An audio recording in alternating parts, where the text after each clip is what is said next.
You were saying you don't know whether there is a... Yeah, I was talking about the transition from yeah, being a government insider to being a commentator. Yeah. And interacting with people. I mean, the transition was just somehow like you were not prepared for it, and I wanted to know what happened. Yes, well, as I was saying, I'm not sure there is a substantial difference between a government insider and a public commentator if you really want to do your job well in government.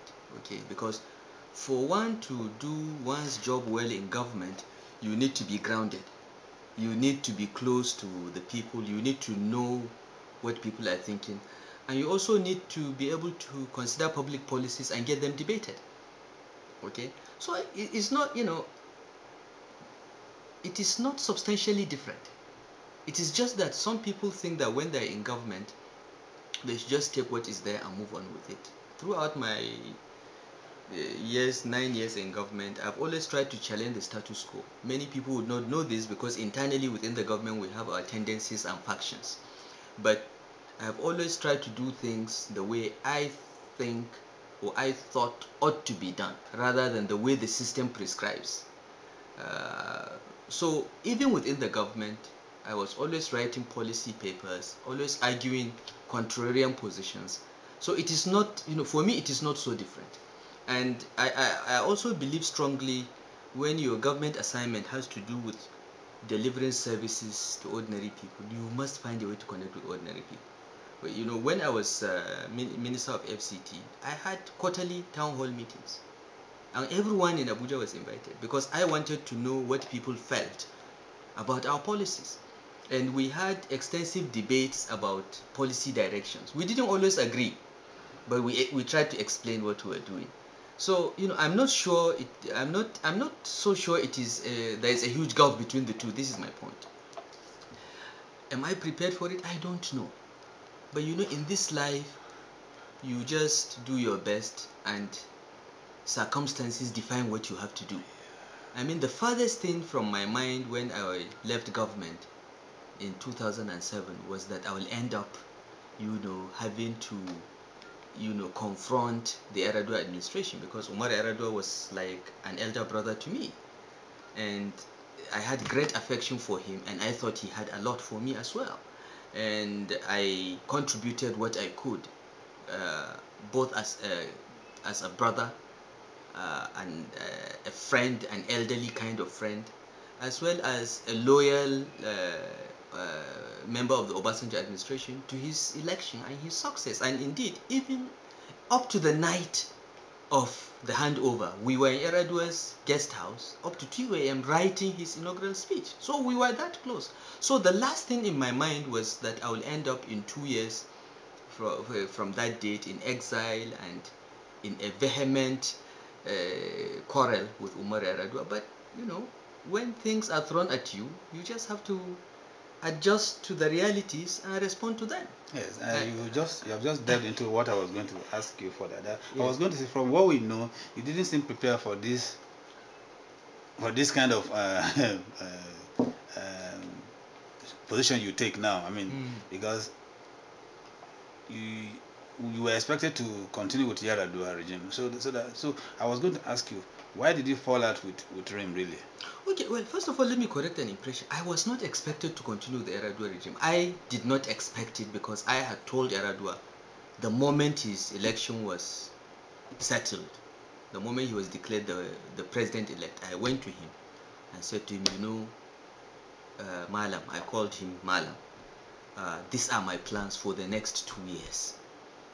Okay, I had started studying law with the University of London 9 years earlier, and I had just 1 year to finish when I got drawn into government as advisor to Abdul Salam, and since then my studies suffered. Okay, I was determined to finish that LLB. Okay, and I had plans to go to Harvard Kennedy School of Government for the previous 10 years. Again, the year I was to go to Harvard Kennedy School was there I was appointed head of BPE. So that plan was deferred. I have very specific plans in my life and I always try to see them through. And I told him, for these 2 reasons, I'm going to take 2 years off to be in school. So he knew, Umaru Yar'Adua knew that I was not available. There were speculations all over No, everybody in particular was fighting hard for me to be Minister of Power or whatever. But I knew that I was not going to be there because I had my own personal plans. I put my life on hold for 9 years because of public service, which was quite accidental as far as I was concerned. And I was determined to take a break, refresh, write a book, and finish my law degree and do a public administration and public policy degree at Harvard. So I was determined to do that. So I knew it was just people outside that were getting worked up over nothing. But I knew I wasn't going to be, and Yar'Adua knew, but he said to me, look, but I will still need you to advise me. I said, I'm available anytime. I mean, that was why there was this strong, like you said, strong perception then that you were actually expected to come back as the minister, somebody to take charge of the energy sector. And when it didn't happen that way, The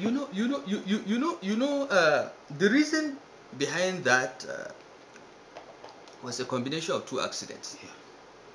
In February 2007, power generation in Nigeria collapsed to 1600 megawatts. So President Obasanjo appointed me the chairman of a cabinet committee to improve power supply. Okay, and by April we had moved power supply to 3200 megawatts. Okay, I chaired that committee, which included virtually all the stakeholders in the power sector, and we recorded significant improvements in power supply. So that was one accident, and because that was probably the last cabinet committee I chaired in government, people thought that Obasanjo put me to do that to prepare me for something. Okay. The second thing that happened was that there was a book launch towards the dying days of the administration. A book written by a former BPE staff, Ajayi Olowo, on me. I was the subject of the book, and we went for the book launch. And during the book launch, who made a speech? Everybody made a speech, and he said something like, Nasir has done well here and there, and now he has been brought in to improve the power sector, and he has done it, something like that. And the next day the newspaper headlines was El-Rufai was going to be the energy minister. It was ridiculous. No, he didn't say that. He didn't even suggest that. But this speculation started. But I knew that I wasn't going to. So this is it. People had their own expectations, okay, but oh god, people had their own expectations, but I knew the reality because I knew what my plans were, and I was determined to go ahead with them. I told President Umar Yar'Adua then that, look, if you need me to think about any issue or you need my advice on any matter, a phone call, an email, wherever I am in the world, I'm only a few hours away. I'll buy a ticket the next day and come back, because honestly, the affections I had and respect I had for Umar Yar'Adua, if he asked me to do anything to help him, I would, other than serve full-time in government. I made that very clear. I wasn't available full-time. And if you remember, around September of the same year, he appointed me as a member of his energy council. But before I accepted, I had to ask him, what does it entail? He said, look, you and I agreed that anything part-time you would help me out.